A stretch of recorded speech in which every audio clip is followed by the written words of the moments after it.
क्या आप जानते हैं हर साल सावन के महीने में करोड़ों लोग एक साथ एक ही दिशा में चलते हैं, बिना थके बिना रुके। लेकिन क्यों?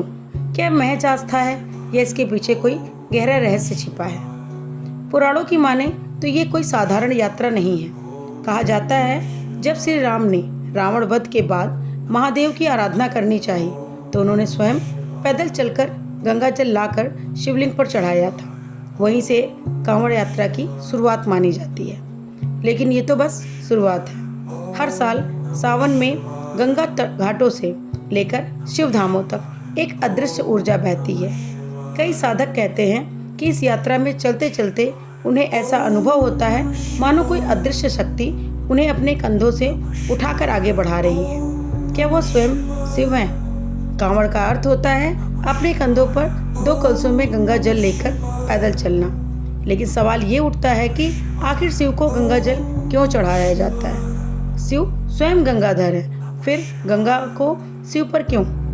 शिव पुराण में कहा गया है कि जब भी कोई भक्त शिव को गंगा जल अर्पित करता है तो वह अपने कर्मों का भार उनके चरणों में छोड़ता है और तभी उसका जीवन एक नया मोड़ लेता है।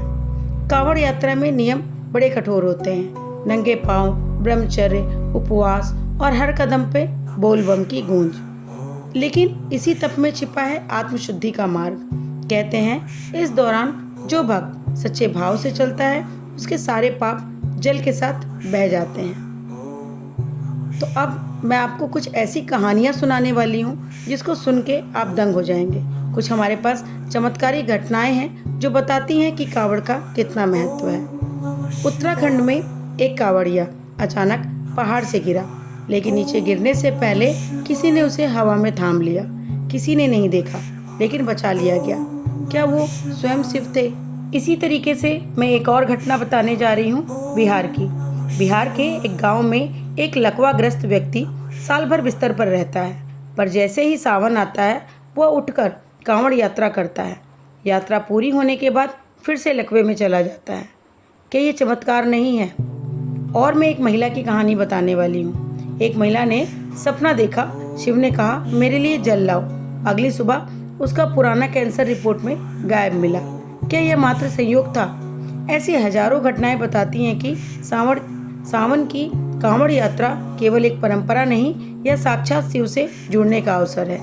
आज भी लाखों शिव भक्त हरिद्वार, देवघर, उज्जैन और अन्य तीर्थों से जल लाकर अपने गांव के शिवालय में अर्पित करते हैं। इस यात्रा में ना कोई जाति है ना कोई भेद, सब बस एक ही नाम में रंग जाते हैं और वो है बोल बम। लेकिन एक और रहस्य है। क्या आप जानते हैं कि कुछ योगी मानते हैं कि हर सावन सोमवार की रात को हिमालय की गुफाओं में शिव प्रकट होते हैं और वे उन भक्तों को दर्शन देते हैं जो सच्चे मन से उन्हें पुकारते हैं। इन गुफाओं में ना कोई कैमरा जाता है ना कोई वैज्ञानिक, सिर्फ भक्ति प्रवेश करती है। तो अब आप ही बताइए कि ये यात्रा केवल शरीर की है या ये आत्मा का वह सफर है जिसमें शिव स्वयं मार्गदर्शक बनते हैं? अगर आपने कभी कांवड़ यात्रा की हो या कोई चमत्कारी अनुभव पाया हो तो उसे कमेंट में जरूर साझा करें। और अगर इस पावन सावन में आप भी कांवड़ उठाने का मन बना रहे हैं तो समझ लीजिए महादेव ने बुलावा भेज दिया है। तो दोस्तों, अगर आपको ये वीडियो पसंद आई है तो लाइक शेयर कमेंट जरूर करें। चैनल को सब्सक्राइब करें और बेल आइकन बजाना बिल्कुल भी ना भूलें। धन्यवाद। आपका दिन शुभ हो।